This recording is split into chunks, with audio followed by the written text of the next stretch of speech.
see it all so clearly, like a squish. Like all these things that kind of revel and fly, they blow through everywhere, untouched, unburdened, unbreaking. There's this wondrous kind of wildness that comes about and never seems to cease. It's going and glooming and finding and feeling and just zooming through the sandy footsteps. I feel it underneath my toes, whooshing and going, making everything that could ever make what it could be. No place so uncertain, no place ever so familiar. The canvas is this sneak that creeps up on me. And in that it has kind of a perfect precedence.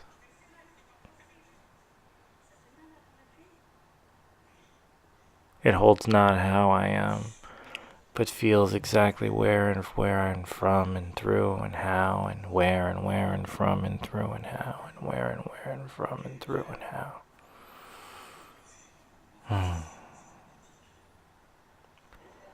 I found myself by the water. I was sitting there looking at a reflection, wondering why my eyes couldn't see who I was. The paintbrush was honest, and it gave me these kind of perspectives on everything in which I wanted to kind of come from. I remember sitting on these giant stone walls made up of cobble up to tens of feet. My legs dangled in shoes that were dressy, that I would have not have chosen, honestly, to put myself into. But it was the way in which every Sunday was treated. And so I was there. There were kids in rooms, and people meeting in chapels. And I just sat there by myself, contemplating my next art that I would art. I just take my finger and draw on like the dirt and the mush and the mire. And it just felt like it was all the roundest, craziest, wildest things.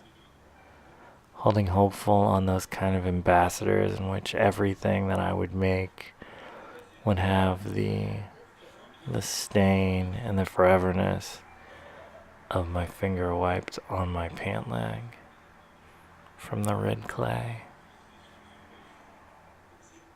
It's so funny how all this stuff has kind of come to be. I've made so much throughout the decades that I forget how often I make things. How many times I've kind of just taken back and walked away. Every bit of me. Restarting and going back and going forward. And holding and pulling and pushing all the bits and pieces in which have kind of made me into me over ice water, whiskey, teas, and lost loves, and then found love. It's that moment when you feel like you've got something metallic and liquid in your eye. And for a moment before the pain hits, there's a kaleidoscope. That's what making art feels like. It is the serene surrealism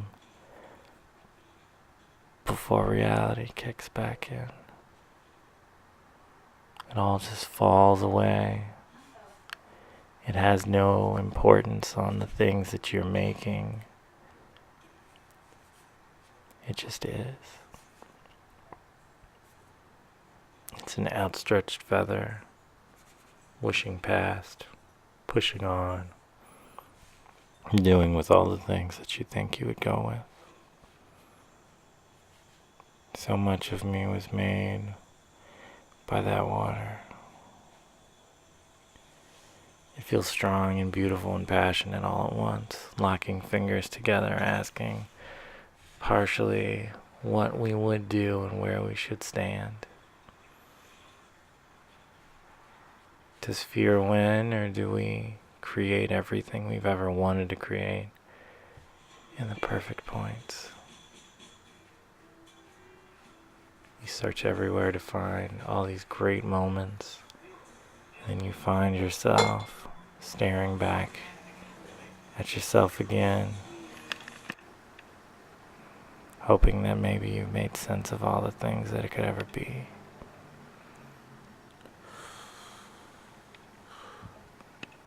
You breathe in, you breathe out, you pull in, you pull down, you pull up, you pull through, you move as you're moved, always moving, never stopping, always making.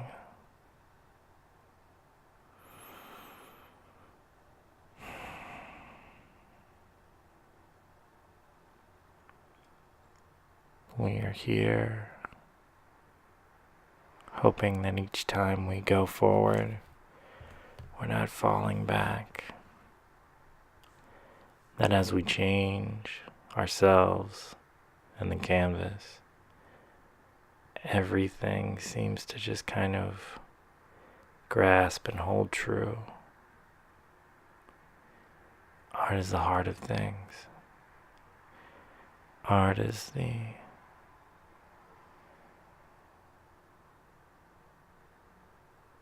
star in the chicken soup.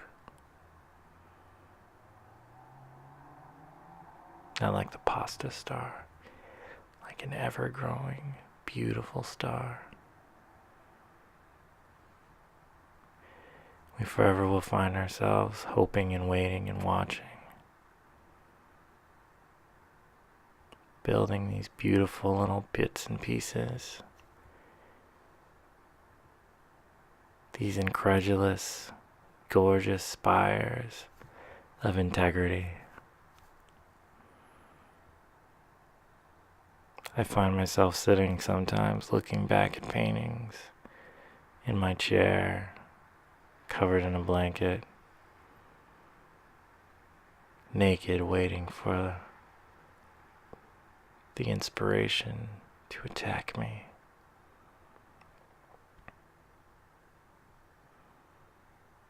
It comes,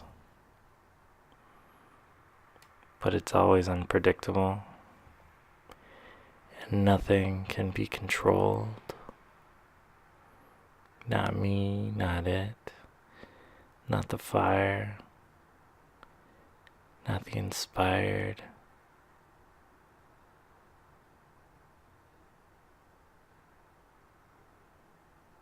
It feels as if somewhat it's a chess game, where the heart of the art just bleeds through, changing the board every moment, like seasons.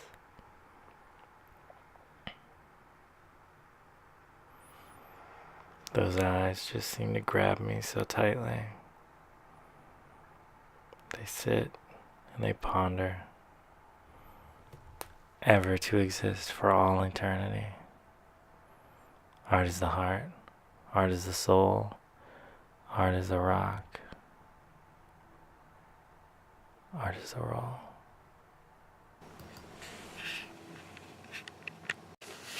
Hola, galeras.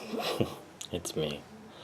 I have a weird confession to make, actually. When I was younger, someone told me when I was trying to grow up to be a big famous artist that the best thing I could possibly do is find out what someone else is doing and then just copy that.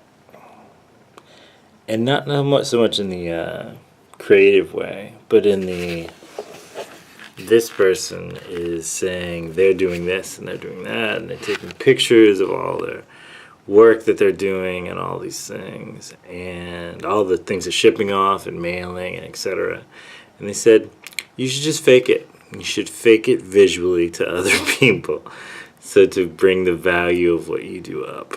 And I don't know, man. I felt, the whole idea just felt so shameful. So I didn't. I'm glad I didn't.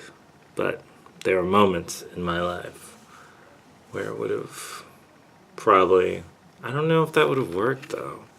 You know, like that just seems such kind of a quandary of insanity. Just this glass of poured out madness. You can't be what you're not. It just doesn't make sense.